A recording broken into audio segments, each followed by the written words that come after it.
that whenever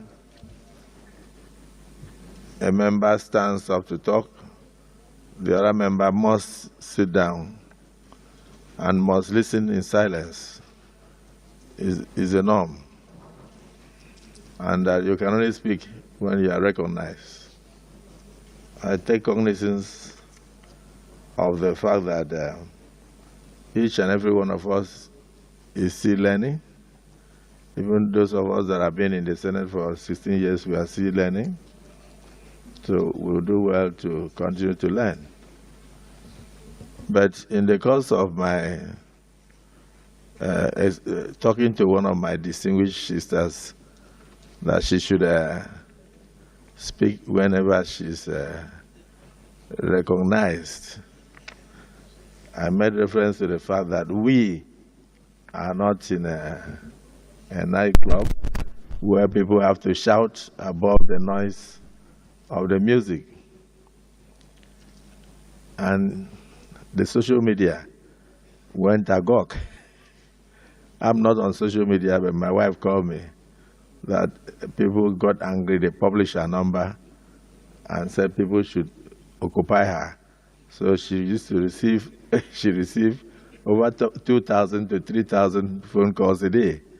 And then I tried to on one of my phones. I realized it was in the public. In fact, the phone crashed after about 3 hours.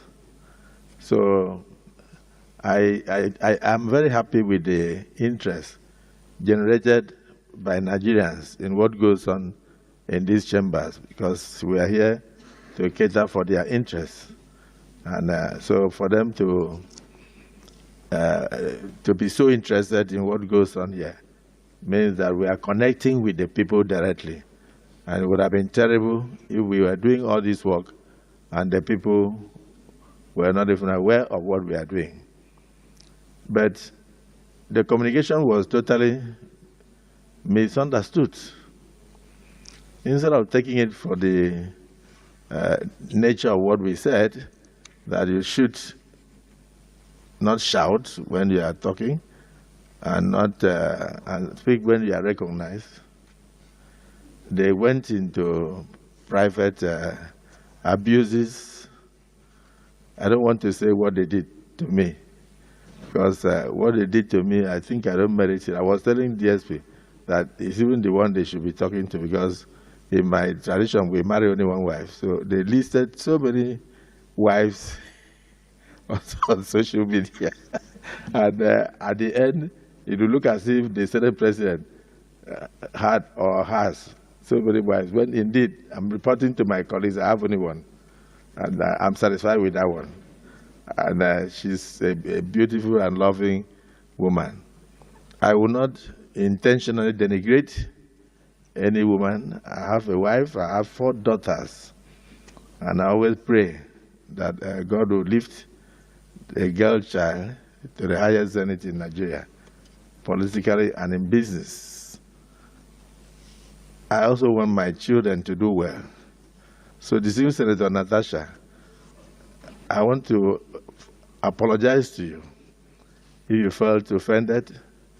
If I had mentioned that we are not in the market, they will say I said you are a market woman.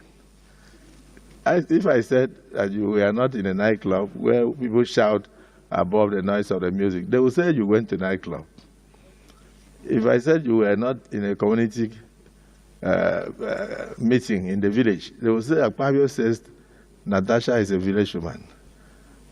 For me, there is nothing I will say that will not be misunderstood. But the interest generated in the social media, people jumped in, shows that you have a lot of political enemies. It also shows that I do have enemies. All of us here contested elections with people. So whenever those people think that they are being brought down, they will jump up and they will say all sorts of things.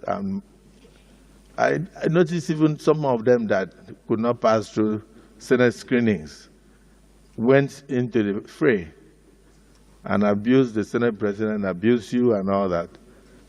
I don't know how you took it, but I felt that I should tender a public apology to you over the miscommunication and the misunderstanding. So do accept my apologies, and my colleagues, for anybody who could have felt offended, I accept my apologies. I did not mean any harm, and I did not mean what they are misinterpreting in the social media. And I hope this will come to an end. And people should concentrate on things that will move this country forward and not things that will divide us.